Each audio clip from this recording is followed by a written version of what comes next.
Bienvenue à tous dans ce JDN de ce samedi 28 juillet 2018. Tout de suite les titres.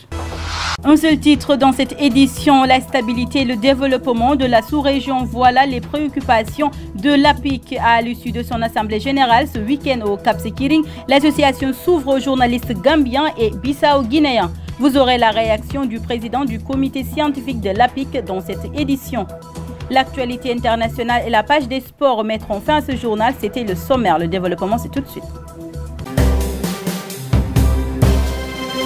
Bienvenue à tous. À l'issue de son assemblée générale de ce week-end au Cap Skirring, l'association des professionnels de l'information et de la communication de Ziguinchor compte nouer des liens avec les confrères de la Gambie et de la Guinée-Bissau. L'objectif visé est de porter ensemble le futur des questions liées à la géopolitique sous-régionale qui intéresse les trois pays. Le président du comité scientifique de l'APIC, Ibou Mané, est au micro de Lamine Badiane. De la Gambie, entre la Casamance et la Gambie, on sait ce qui s'est passé ces dernières années. Également du côté de la frontière bissau-guinéenne, il y a souvent des soubresauts et des violences, des vols de bétail et autres. Nous, les journalistes, on a un rôle à jouer parce qu'on n'a pas intérêt à attiser le feu. Donc, nous devons, avec nos confrères gambiens, avec nos confrères bissau-guinéens, fédérer nos forces pour vraiment prévenir des dangers en termes de communication, en termes de technique communicationnelle.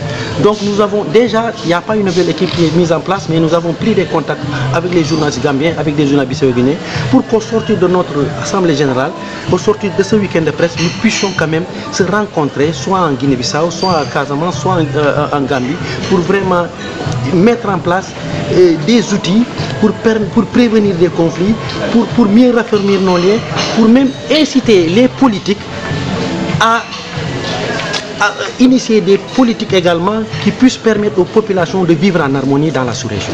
Et puis, les élèves de la 25e promotion du Centre national de formation des techniciens en agriculture et génie rural ont reçu ce samedi leur attestation de fin de formation, une occasion qui a réuni plusieurs autorités de la région et du secteur agricole qui comptent accompagner ces jeunes diplômés dans le développement de ce secteur. Rokhaya Bey nous fait le point.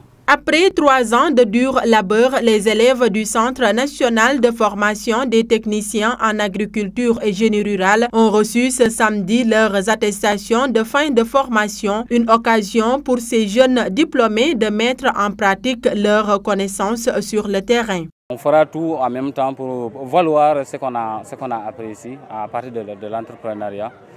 On essaiera de chercher un terrain où on peut exploiter et faire développer l'agriculture, comme on l'a fait ici.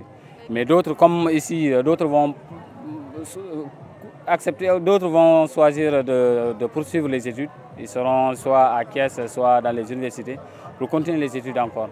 Aujourd'hui, plusieurs diplômés ont déjà été insérés dans le secteur agricole, à en croire le directeur du centre. Nos produits sont insérés. La preuve, c'est que sur les 400 techniciens de l'agriculture recrutés l'année passée, les 390 sont issus de notre centre. Mais ça fait même plus de 390. Sans parler de tous ces jeunes-là qui sont dans les projets, les programmes, les grandes sociétés de l'État et les ONG, même les organisations paysannes, les organisations communautaires. Et actuellement, il y a une nouveauté, c'est que dans tous les CRETEF du pays, on a instauré la filière agricole. Et ils utilisent nos produits comme formateurs. Venu assister à cette manifestation, le directeur régional du développement rural invite ces jeunes diplômés à tirer profit de leurs acquis pour mieux s'appliquer sur le terrain. Vous savez, la formation, c'est une chose, mais le terrain, c'est autre chose, c'est encore une autre école. Dans le cadre des activités professionnelles, nous exhortons à être excellents. Parce que maintenant, vous avez les nouvelles technologies de l'information voilà, qui permettent aux techniciens d'acquérir les nouvelles découvertes scientifiques en entrant dans certains sites spécialisés. Et ça, c'est un avantage. C'est la raison pour laquelle nous demandons d'être excellents. Au total, 42 jeunes ont reçu leurs attestations de fin de formation, tous prêts à contribuer au développement de la Casamance. Le maire, le mouvement des élèves et étudiants républicains de l'université Assane Seck de Ziguinchor était en point de presse. Il fustige la démarche du recteur Keba Kourfia Diawara et du président national du maire. Écoutons Hyacinthe Diatta au micro de Rokhayebe. Nous ne terminerons pas notre point de presse sans pour autant dénoncer le comportement du maire national.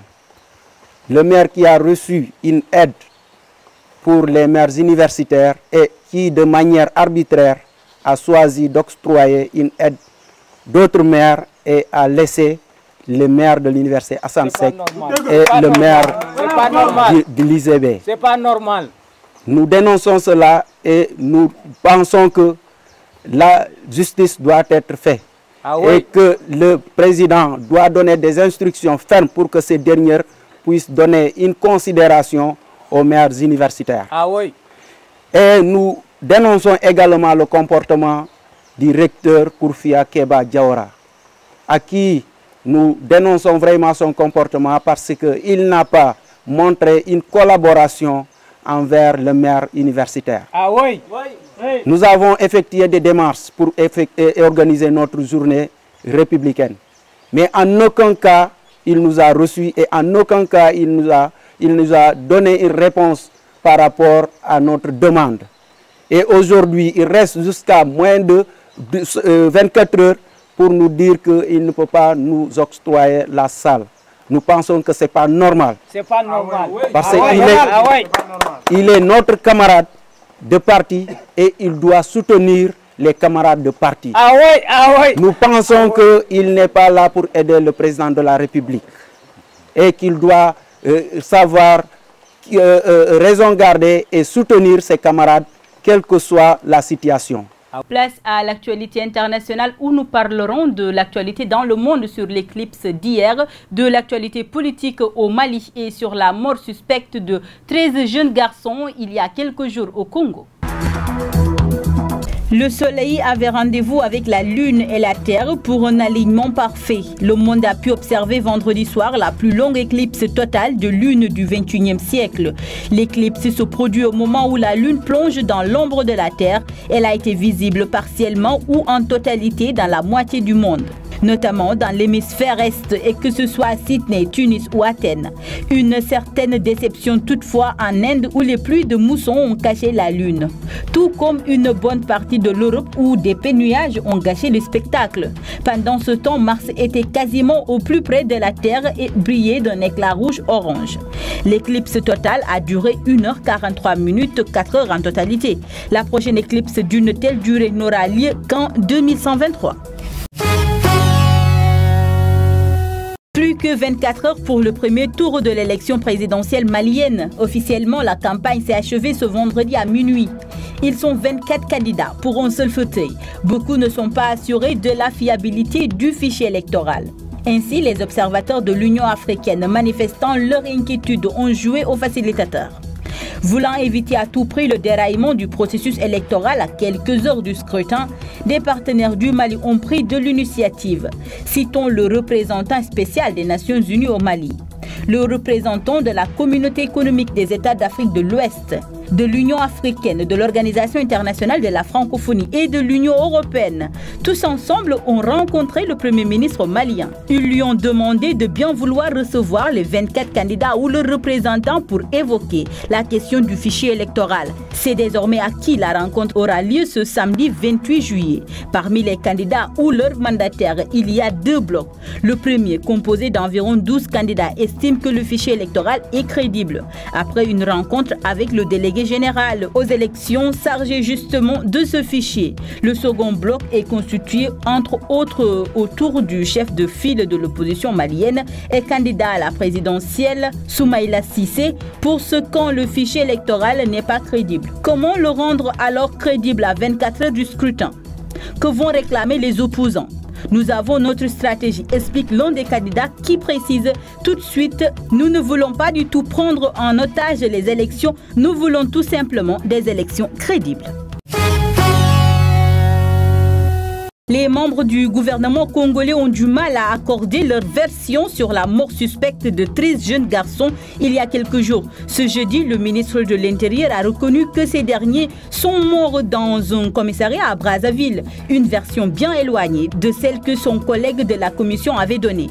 Une vingtaine de jeunes avaient été interpellés, dont 16 ont été placés en garde à vue au commissariat de Chakona, dans le quartier de Pila. Dans la nuit du 22 au 23 juillet, 13 d'entre eux y ont trouvé la mort, a déclaré le ministre Raymond Zéphiré Moulou, en réponse à une question à l'Assemblée nationale. Ils avaient été interpellés à la suite du décès tragique le 9 juillet d'un citoyen nommé Julien Obongo, dans un quartier de Brazzaville, quand la police a organisé une opération spéciale dans ce quartier pour traquer les délinquants, a-t-il poursuivi. Je ne peux pas en dire plus pour le moment. Une commission d'enquête administrative et judiciaire impliquant l'inspection générale de police a été mise en place pour élucider les circonstances de ce drame. Des mesures conservatoires ont été prises au niveau de ce commissariat, a précisé le ministre. Place à l'actualité sportive avec Mafou Kouyaté. Merci et bienvenue dans cette page sport. Le tournoi d'ouverture ou tournoi des 8 grands des Nawetan baptisé tournoi d'ouverture Feu Lamine Dramé qui marque le début du championnat national populaire Nawetan de l'ODCAV de Ziguinchor démarre ce samedi 28 juillet au stade Aline Sitoé Diatta avec 12 équipes qui vont entrer en compétition. Au programme, 4 rencontres à l'affiche ce samedi 28 juillet au stade Aline Sitoé Diatta. À 18h, Karantaba jouera contre HLM Nema. À 19h30, Bendoula fera face à l'ASC Périzac. À 21h, Walidan sera opposé à Espoir de Kandjalan. Et à 22h30, Santiaba jouera contre Kadior. Le combat de lutte avec frappe devant opposé samedi à Dakar, Serindia dit Bombardier à Mamadou Ngom surnommé Eumesen, mais aux prises de champions à la trajectoire sinueuse non lucide impactera durablement sur la carrière des protagonistes. Pour le chef de file de l'écurie Taïsingue, le combat de samedi sonne comme une occasion importante, voire unique de briguer le titre de roi des arènes au regard de son âge, 39 ans, et de son palmarès constitué de 9 victoires, 7 défaites et 2 nuls. Pour Bombardier, détenteur du titre de roi des arènes, la confrontation de samedi sera l'occasion, en cas de victoire, de consolider le règne et d'asseoir définitivement la même mise sur la lutte avec frappe. Le natif de Mbour, dans la région de Thiès, a notamment réussi le tour de force de retrouver ce titre plusieurs années après l'avoir décroché aux dépens du leader de la génération, Boul Falé. Tout compte fait, samedi, une nouvelle ère va s'ouvrir dans la lutte avec frappe sénégalaise, quelle que soit l'issue du combat. Les deux protagonistes ne se retiendront sans doute pas, d'autant plus que le vainqueur aura l'occasion de défendre son titre dans l'enceinte flambant neuf de l'arène nationale, dont l'inauguration est prévue avant la fin du mois d'octobre prochain. Mercato. Le contrat de Sabali est prêt et n'attend que la confirmation de la visite médicale sur l'état de son genou. Il y a un accord avec Bordeaux sur la base de 15 millions d'euros. C'est un très bon coup pour Naples car Sabali est un grand talent, jeune et plein de potentiel pour s'améliorer. Naples a déjà eu son dossier médical qui est bon et la visite médicale devrait confirmer qu'il sera rétabli de son genou dans les 15-18 jours pour intégrer le groupe. Plus tôt dans la journée, Aurelio De Laurentiis, président du Napoli, confirmait également l'achat de Sabali. Oui, nous avons abandonné la piste Arias et on va sur Sabali qui a l'avantage de pouvoir jouer à gauche et à droite.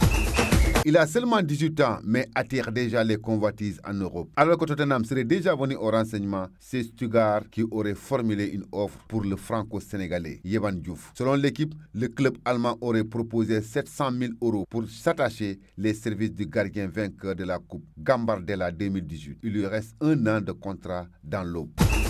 C'est déjà l'un des gros coups du mercato estival pour Monaco, qui s'offre un jour convoité par les plus grandes équipes européennes. En effet, l'AS Monaco a officialisé l'arrivée d'Alexandre Golovin, qui a signé au club jusqu'en juin 2023. Le montant du transfert est estimé à 30 millions d'euros. L'international russe de 22 ans a été très en vue lors de la Coupe du Monde chez lui, avec un parcours qui s'est arrêté en quart de finale lors des tirs au but contre le finaliste croate. Voilà ce qui met fin à l'actualité sportive de ce samedi. C'est la fin de cette édition. Merci de l'avoir suivi. Très bon week-end à tous. Au revoir.